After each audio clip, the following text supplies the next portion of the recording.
You do not need a lot of money to start learning AI. You need a device, an internet connection, where available, some time also to learn, and the willingness actually to practice. Start by learning one AI tool properly. Do not try to learn everything at once. No. Then find one real problem that you can solve.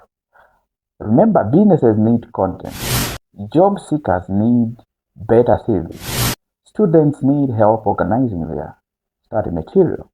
Small businesses need marketing ideas. That's why you come in.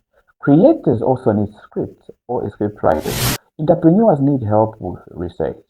You do not need to save everyone. Choose one problem and learn how to solve it well using AI. Create a few examples, practice, improve your work, then you start showing potential customers what you can do or capable of. Your first goal should not be to becoming rich. No. Your first goal should be to becoming useful. Once you can consistently solve a real problem, you can have a skill that can potentially become a service. That is much more realistic way to approach making money with AI.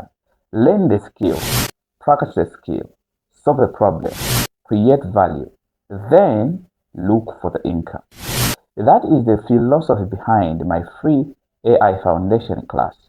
If you are new to AI or starting from zero, follow Graham Signal and start learning now.